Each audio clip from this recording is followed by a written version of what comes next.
Welcome to the Crypto and Blockchain Talk. Hello. Hey. Guten Tag. Aloha. Hola. Shalom. Hello. Namaste. Ni hao. Privet. Hello. Salut. Yassas. Salve. Ciao. Bonjour. Our podcast talks about the latest trends in the worlds of cryptocurrencies and the blockchain. Hello, everyone, and welcome to this week's edition of Crypto and Blockchain Talk. And I could not have a more perfect companion to join me on this week's podcast than Pixelmatic. I could not be more excited. So we're going to jump right in, first of all, and welcome Chris to Crypto and Blockchain Talk. Hello, Chris. How are you? Hello, Aviva. I'm doing very well. Thank you very much. I have to tell you, today, folks, we have a very rustic podcast. As Chris said, it's a true fireside chat. So it's going to sound a little strange because we have to record this a little differently. And there's a really good reason for this kind of rustic sound. Well, maybe not that great a reason. Chris is over in China, so we're talking on a telephone today.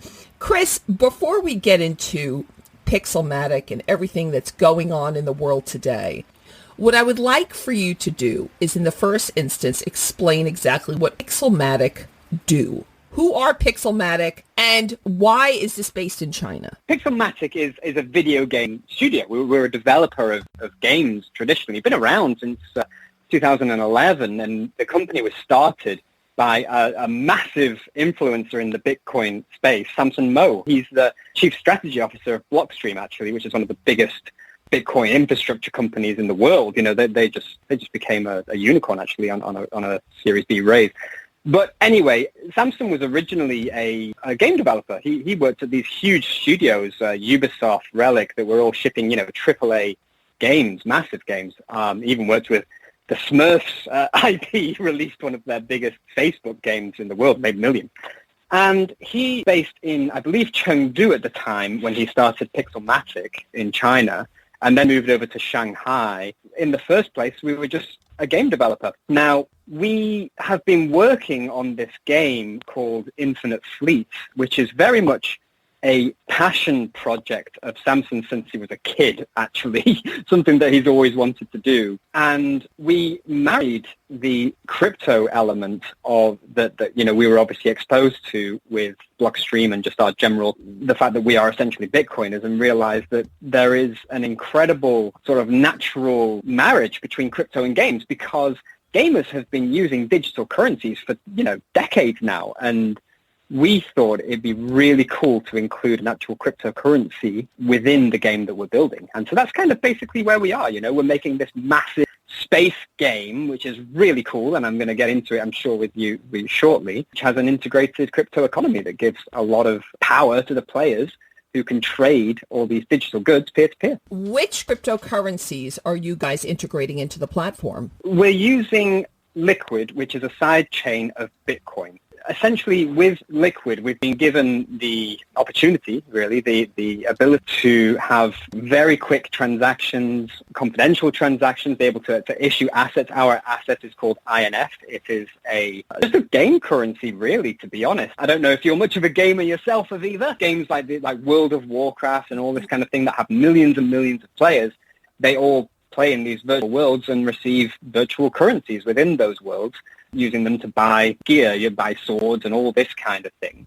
And what our cryptocurrency does is allow the players to trade the spaceships and space stations and planets and all that kind of stuff with each other on a peer-to-peer marketplace. And also, because it's a cryptocurrency, they have portability. They can extract it into their own, and take it onto other platforms and trade it with other digital goods. So it's quite an exciting paradigm, really, where players who spend quite a long time, oftentimes, hours upon hours upon hours playing these games, building incredible things in these games, they're able to then kind of extract some value from that. I'm looking at Infinite Fleet right now on your website. It looks cool as hell. Now, to answer your question, I personally don't really play that many video games, but everyone else Everyone else I'm in contact with on a daily basis, they're just mad for them. My other half, he's a huge gamer. I mean, my other half is a massive gamer.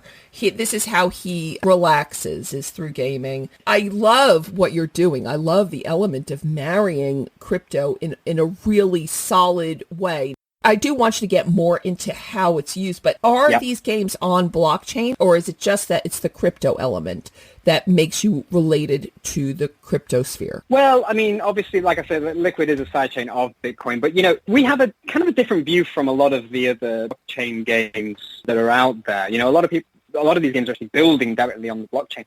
For us, we're taking the viewpoint of we don't want gamers, traditional gamers, to have to download MetaMask or some other annoying dApp in order to just play a game. Most people just want to kind of download and play. Like you said, your partner probably just, winds down at the end of the day, knocks his Xbox on or whatever, and, whips out the pad and plays. That's kind of what we want from Netflix too. We don't want to mess about with that kind of stuff. So the blockchain for us is very much under the hood. It's hidden from view. So how that works is when a player plays our game, downloads it, sets up their account, when they register, we essentially open a wallet for them. They don't really know anything about it. And when they play the game, they complete missions with their friends. They take part in these incredible epic raids where 30, 40, hundreds of people are playing together. Whoever, really takes part and does all the awesome stuff, completes all the goals and that, they receive a reward in this currency called INF. And at this point, it's totally centralized. It's totally in the game. And at this point, we're totally fine with that because the average gamer, does not care. They just want to play, and they'll receive this thing, and they'll, trade ships and things with other players in our centralized database. But if they want to, become Alice and wander down the rabbit hole, they can extract and go into other platforms and realize the value that crypto offers, should they wish. So obviously people who are crypto savvy will immediately get this. They'll get it straight away, But the average gamer who knows nothing about crypto, or maybe rolls their eyes when someone comes to them with some new token or whatever it might be, these people will realize when they see other players are actually, doing this, that, hey, there is a world of opportunity out there, and that's very exciting, and we're not shoving blockchain down their throats to do this. Well, like I say, it's good. It's actually quite interesting. We've got 7 books also in Chinese, by the way, which explain exactly what crypto and what blockchain are. All available on Amazon. But anyway, the whole point is that the point that was a silky smooth. You can turn that on, can't you? You can turn that silky smooth voice right on. That's the sales pitch right there. Yes. We're going to use you for our next voiceover for our next trailer. Oh, I've done voiceovers for. You can download INF directly onto your digital wallet without even knowing anything about blockchain. Yes, you too can also play.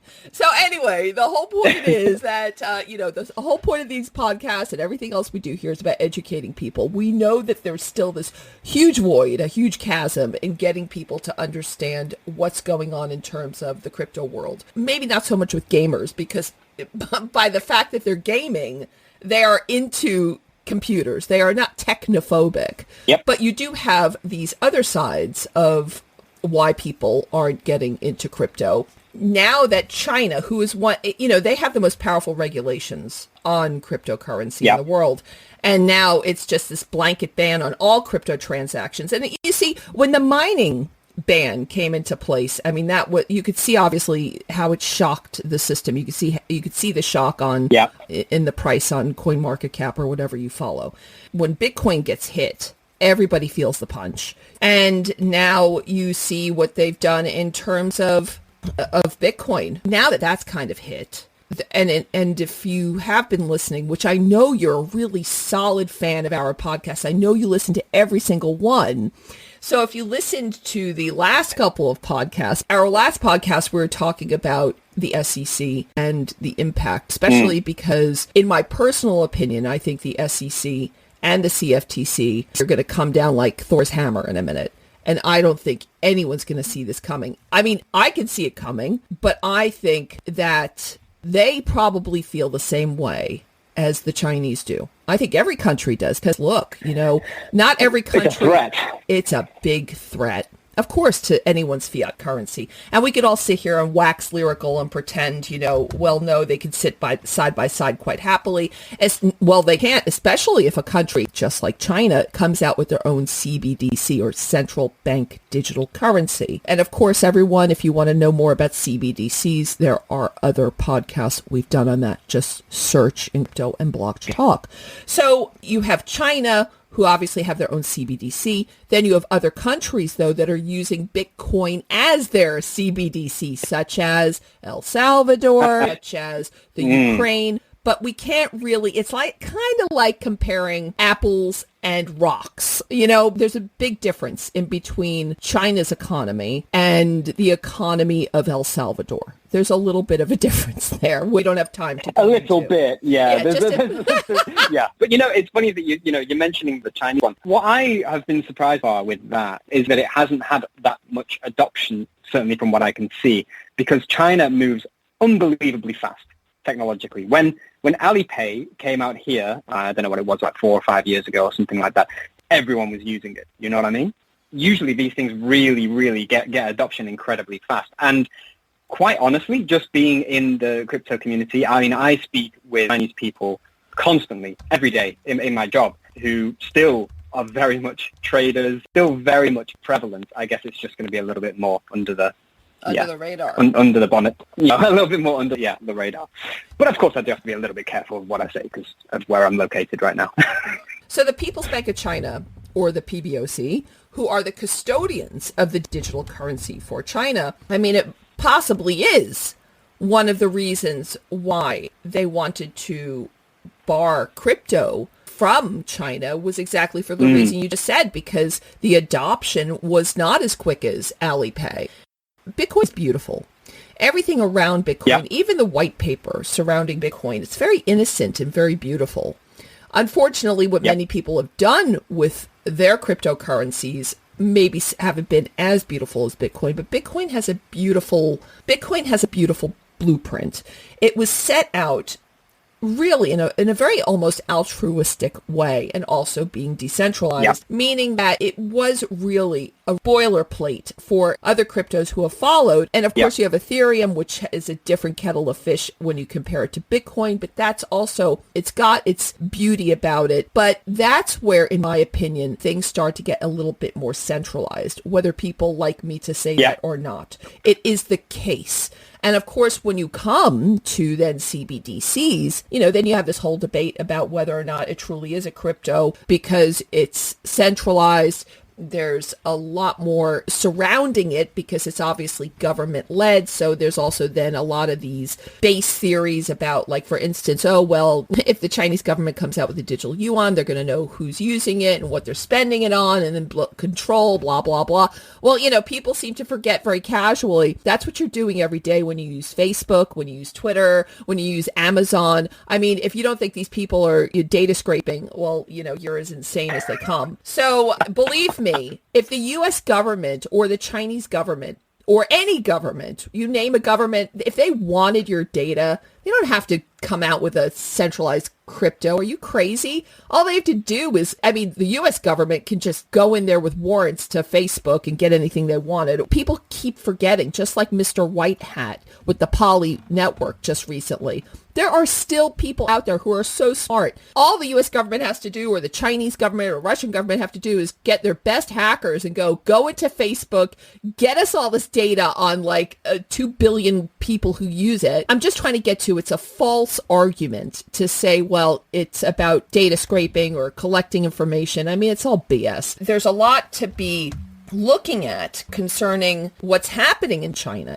China is a player, and a big player in the world stage. And with what's happened with Evergrande recently, and now with this ban. And don't forget, this ban also says that crypto can't be circulated at all, and overseas exchanges are barred from providing services to China-based investors, which is like what the SEC says about many of these platforms dealing with U.S. investors, but people still use VPNs and they still go around it. So what kind of impact is this really going to have in China, in your opinion? Well, I think, you know what? I mean, how many times has China banned Bitcoin already, right? And now, I mean, until you talk about the price fluctuation when these things happen, it's every single time this has happened, the price, reduction has been less and less each time. So I don't know. Like I say, I mean, I've got many Chinese people that I speak to, and they find a way.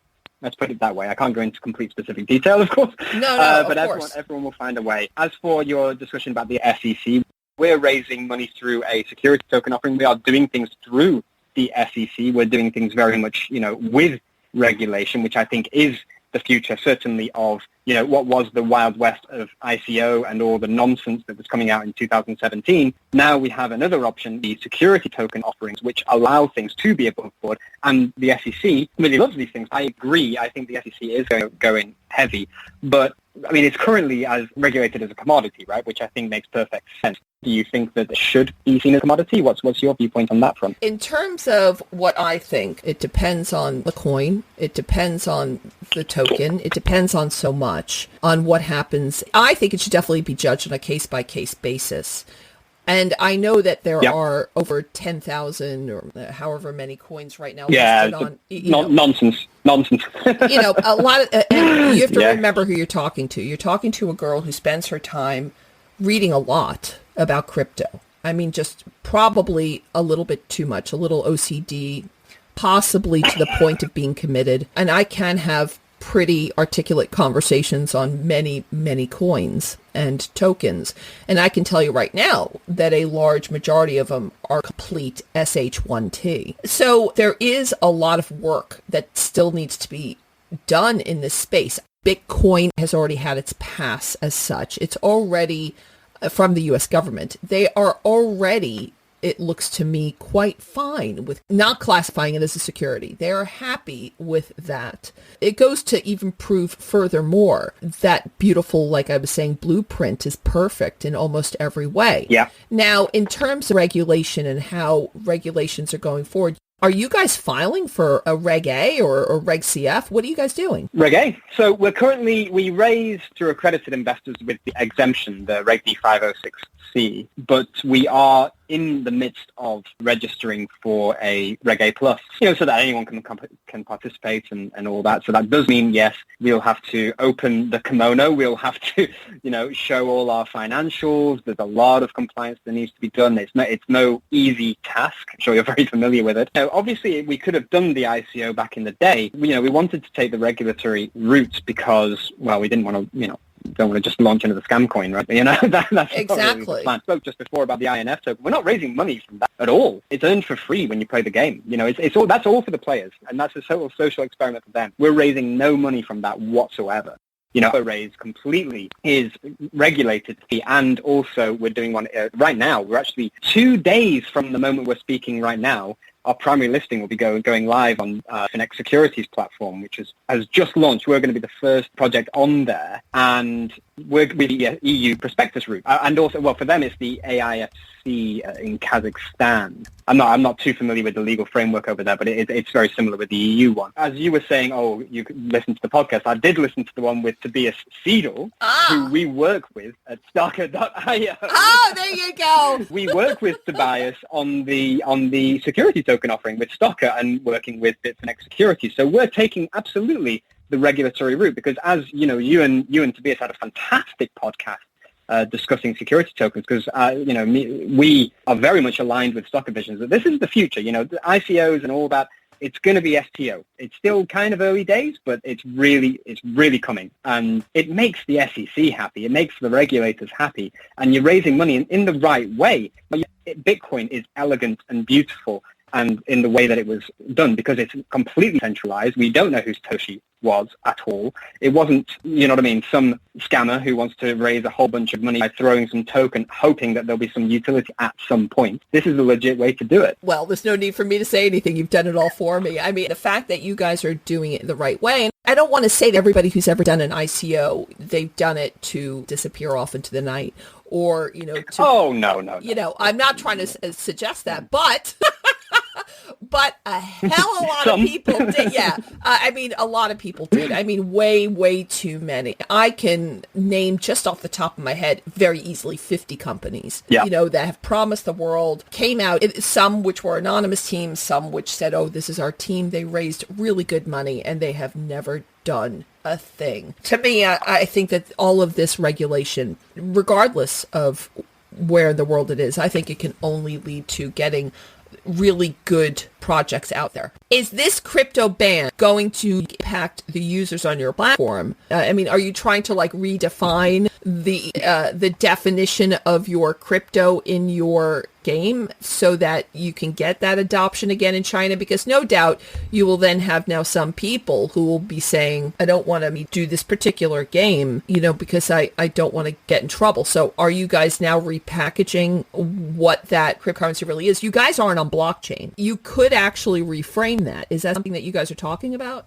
Well, look, I mean, from the start, I mean, we always knew that China is very highly regulated to the crypto side. So when you say repack, I mean, what we're going to be doing is looking for publishers in the mainland to distribute Infinite Fleet in a more traditional way, because there's not really a way around that. That's the way it's going to be. It's essentially going to be two different launches of the game in a way, because you can't have crypto games in China. You just can't do it. With the regulation. So there's just no way. So we're just going to work with a publisher in the mainland for that side of things. But outside of China, it's going to be a same game, but with the INF tokens going to be restructured in China, because, well, we can't avoid it. What can you do? Our headquarters is based in mainland China. I'm based in Shanghai. But actually, the publisher, Exordium Limited, which is outside of China, which is an independent company which has a development contract with them, is that's the distributor of the game, so that's going to be doing things worldwide. So there's a bit of a separation between Pixelmatic, which is based in China, and of course Exordium, which is essentially going to be rest of the world in terms of distribution. So it's not a big deal. We're just going to have to limit that crypto aspect when it comes to the mainland. Well, I don't think it's a big deal either. I mean, I think if you hit it the nail on the head there. It's a game. So now, if we were to say, if we were like Axie Infinity, which I don't know if you've heard of it, but it's one of the biggest blockchain games out there right now. It's doing very, very well in the Philippines. They've done some pretty incredible things. If we were to release, Axie Infinity, and it would be screwed, because it's a very in-your-face blockchain game, right? You have to trade Ethereum. You have to trade the tokens to even play it in the first place.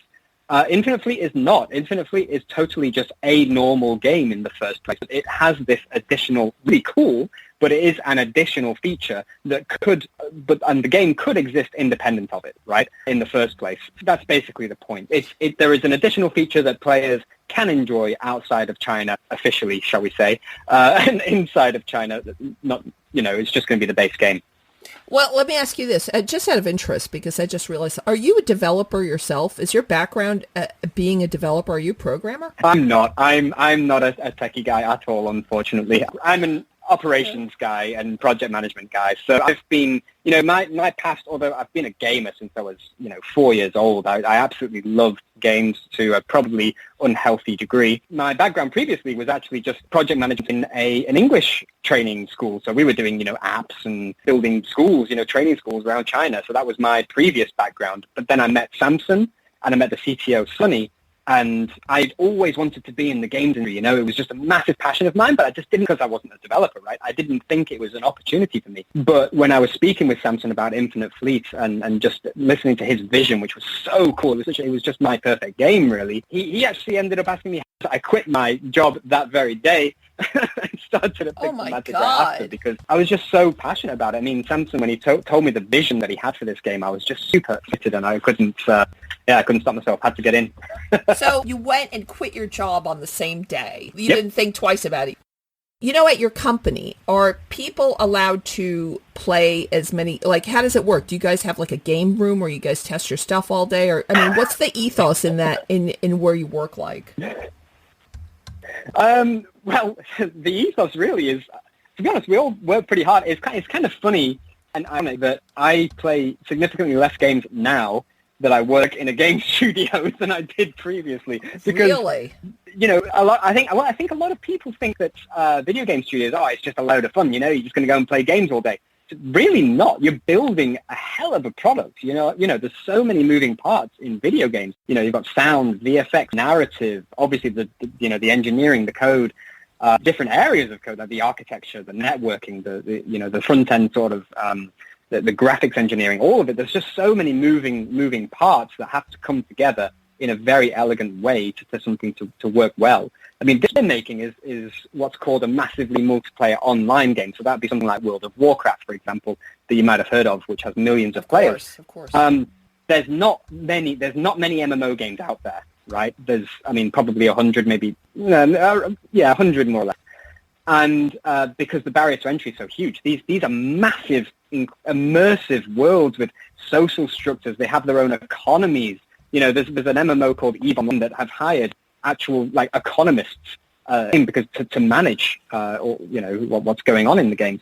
And it's actually really funny. That game, every month I sign up to their newsletter, they actually have an economic report, and it just looks like what you'd see in economic reports, about the stock exchange, New York Stock Exchange, and whatever else. So these things are like second lives. They're like second universes, worlds that people really, really delve into. So yeah, I would say no, we don't sit around and just play games all day. We work super hard. But of course, we are filled with passion to build something, right? And yeah, of course, when we clock off at the end of the day, everyone chills out and plays a board game or a video game or something like that. Are you going to also be one of these gaming companies that also comes out with NFTs? We already have. Here's what the usefulness of NFT is for us in our games, is atomic swaps and being able to trade without counterparty risk. So as I said to you, you are able to trade digital items in our game. So that, let's say a spaceship, right? So what the user journey here is, you get your spaceship, you go off into the stars and, shoot aliens, mine things, build things, do all this kind of stuff, customize your ship, and take months and months and months to make this really kick-ass spaceship, essentially, that everyone really wants. And then you want to go and trade it for the INF token, because then, you can use these tokens to buy other things. Now, when that trade happens, it can be done off, of course it's a crypto, it can be done off our platform, it can be done peer-to-peer, and with the atomic swap, meaning that essentially no one can back out of the transaction, or if someone does, then it just neither party executes the transaction, then there is absolutely no risks at all, because in other MMOs, where there's like black market things where you can buy in-game currencies or something, you're really worried that someone's going to bail out and you're going to get scammed, right? For us, really not the case. You just have complete security when it comes to trading your digital goods, which we think is a very, very useful use case indeed. The thing with us is, we're not putting these things on OpenSea or anything like that. We're not making money from further trades that are happening with the NFTs and stuff. It's just a case of, like I say, allowing players to have that riskless trade. Of course, the unique property of NFT is also quite very attractive indeed. But what we believe is, look, you can NFT a rock, you can NFT a 8-bit face, and people are going to go mad about it. They're going to say, it's next big thing and all that kind of. You need to have substance, right? We believe that the value, shall we say, of the spaceships that we're building is over time, because people will play with that ship. That ship will take part in epic events. It will have its own narrative almost. It will be customized. It will be upgraded. It will change over long periods of time, and therefore the player will see value in that and want to go ahead and pick one up, right? And that will only happen if the core asset is valuable. There'll be lots of ships that we have that maybe just aren't that attractive to some people, and that's perfectly fine. But we're opening the market for players to decide what the value is, and that's perfectly up to them. Because, like I say, we're not monetizing off it. I don't really like to say that we're a blockchain game, because, as you said, it's not like the game itself is on the blockchain as such. But in that space, we are by far, I think, the strongest team there is, because for example, our chief creative officer, the guy who's essentially designing the whole game, comes from a AAA background. He's had 15 years experience working as a lead game designer on massive IPs like Age of Empires and Company of Heroes. Company of Heroes is the 20th highest rated game of all time on Metacritic, and he was very much part of that team. Our director of art also has been, he was on the original, like the first ever 3 Spider-Man show. He was on that team, like 20 years ago or whatever. Hell yeah, he's worked with Sony Studios, he's worked with Electronic Arts on FIFA, really AAA stuff here. And on the technical side, we had this one guy, Jeff Posey. He was the 3rd ever developer on a game called Ultima Online, which was essentially the first massively multiplayer game ever made. He's worked on PlayStation, Nintendo, he's worked, all these platforms. He's just incredible, and he's there building the architecture for our networking. So we've got I could keep going. We've got so many people. Samson Moe, because, like I say, he's such a massive influencer in the Bitcoin space, being the CSO of Blockstream and all that. But previously, he was a game developer as well. And so you've got that. We are led. Our captain has both of those worlds. I think we're going to be the first ones to bring mainstream gaming to the blockchain world in a way that does not shove blockchain games down blockchain itself, technology, down people's throats. It's just a game, and rolls out the Trojan horse that brings massive adoption for Bitcoin and cryptocurrency, because people will naturally gravitate towards it when they realize what the massive potential there is. The fact that you have this team around you, it of course does go to show that this is like a proper company, a proper game. You guys are really looking at the market. Yeah. The ride is still fantastic in the crypto sphere. And even this week, Always. The market has kind of rebounded, even in the fears of everything that's going on with China's ban on crypto transactions. And even as of right now, the crypto market is up 5 and a bit percent, probably closer to 6%. And of course, a lot of the bounce back that's going on right now is with Ethereum, and they've been leading with something like 12% gains. And of course, Ethereum is very much used in many crypto games, which also goes to show you that a lot of these forays into marrying crypto into the gaming world it's still a very, very rosy future. I think you guys are going to be doing excellent. Just with everything that you're doing, I've already seen, obviously, on the website, which is pixelmatic.com. I've seen what you guys are building. I want to thank you so much for coming on to Crypto and Blockchain Talk. It's been an absolute pleasure. It has been an honor, Aviva. It's been an absolute pleasure myself. Pleasure was all mine. Really, really enjoyed it. Well, Thanks for having me. Yeah, so did I. As I did mention just a little bit earlier, for anyone who, of course, is interested in joining our project in the legitimate way, in the way that is regulated and not scammy and all that kind of nonsense, you can head over to Bitfinex Securities and look for Exordium Limited, which is the publisher, which is raising right now our Series A.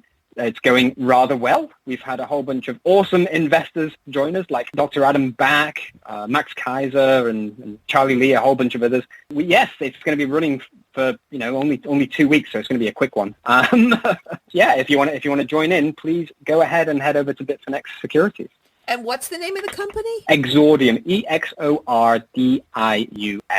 I would love to thank you again for coming on to Crypto and Blockchain Talk. It has been a real pleasure for me. It's been awesome. Thanks so much. No worries. I would like to thank all of our listeners for tuning in this week to Crypto and Blockchain Talk. Please remember to tell your friends and family that they too can download this beautiful podcast and interview on a number of podcasting platforms, all of which are listed on cryptoandblockchaintalk.com.